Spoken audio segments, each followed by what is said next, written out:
Hello everyone, my name is Ravi Kant Anand, Assistant Professor, Department of Geography, RCS College, Manjhaul Begusarai. आज पर्यावरण दिवस के अवसर पर मैं आपको कुछ महत्वपूर्ण बातें बताना चाहता हूँ। हाल के दिनों में आपने देखा होगा साइक्लोन एक प्राकृतिक आपदा जो कि बे ऑफ बंगाल एवं अरबियन सी की तरफ देखा गया है। खासकर आप देखें, मेरे पास एक नक्शा है भारत का, इसे देखें, ये पूरा भारत का नक्शा है। इस नक्शे में एक तरफ आपको बे ऑफ बंगाल दिख रहा होगा, एक तरफ यहाँ अरबियन सी दिख रहा होगा और नीचे इंडियन ओशन है। खासकर भारत में यह देखा गया है कि अधिकतर साइक्लोन जो है वो बंगाल की खाड़ी में आती है। इसका कुछ प्रमुख कारण है। पहला कारण, आज पर्यावरण दिवस है तो क्लाइमेट चेंज पे बात करना बहुत ही आवश्यक है। हम जानते हैं कि क्लाइमेट चेंज के कारण आज जो समुद्री इलाका है, खासकर ज़मीनी इलाका तो है ही, समुद्री इलाका खासकर वो बहुत तेज़ी से गर्म होता है। टेम्परेचर यदि ज़्यादा होगा, लगभग 30 से 40 के बीच टेम्परेचर यदि होता है ज़्यादा, तो उससे क्या होगा कि जो समुद्री भाग है, ये समुद्री भाग में पानी जल्द गर्म होगा। जल्द गर्म होगा तो इससे क्या पड़ेगा, लो प्रेशर जोन ज़्यादा बढ़ेगा। लो प्रेशर जोन अधिक बढ़ेगा तो उस लो प्रेशर जोन से क्या देखा जाएगा, साइक्लोन का निर्माण होगा।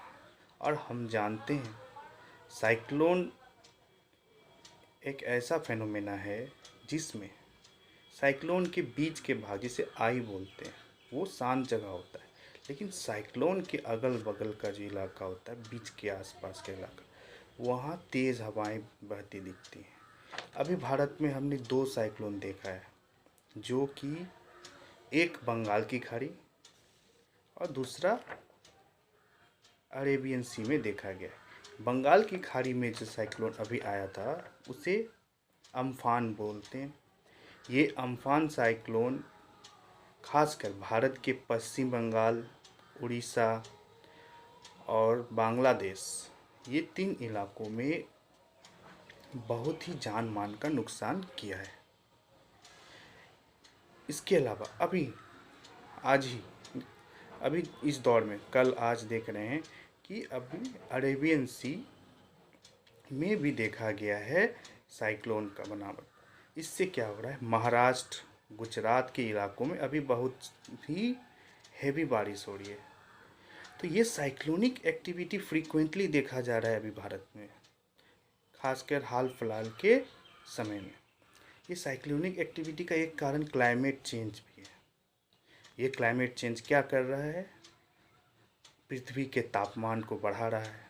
पृथ्वी के तापमान बढ़ेगा तो क्या होगा, आर्टिक एंटार्क्टिक रीजन में बर्फ़ पिघलेंगे। इससे क्या होगा, सी लेवल राइज होगा। सी लेवल राइज होने के कारण क्या होगा कि आसपास के इलाके जो होते हैं छोटे बड़े, जिसे डेल्टा के इलाका बोलते हैं, वो डूबने लगेंगे।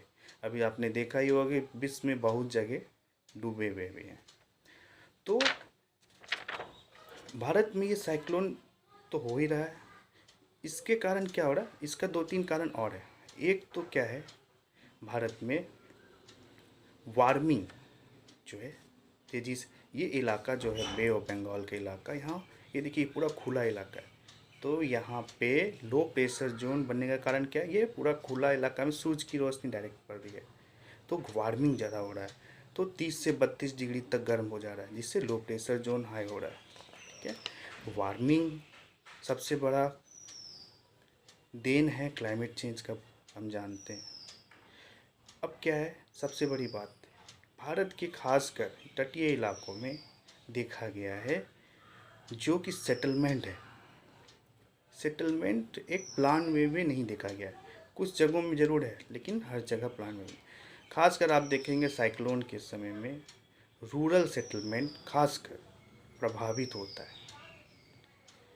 इसका कारण हम लोग जान रहे हैं, अर्बनाइजेशन की तरफ हम लोग ध्यान दे रहे हैं लेकिन रूरल सेटलमेंट की तरफ हम लोग कम ध्यान दे रहे हैं, खासकर इन तटीय इलाकों में, जिससे भारत में जान माल का ज़्यादा नुकसान हो रहा है।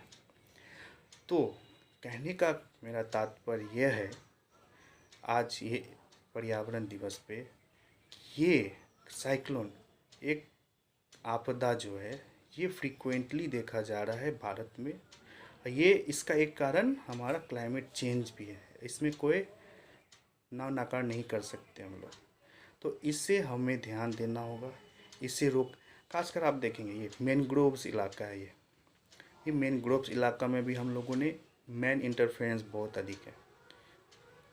इससे क्या हो रहा है, कहीं ना कहीं हमारा इकोसिस्टम प्रभावित हो ही रहा है, कोस्टल इकोसिस्टम प्रभावित हो रहा है, मेराइन इकोसिस्टम प्रभावित हो रहा है।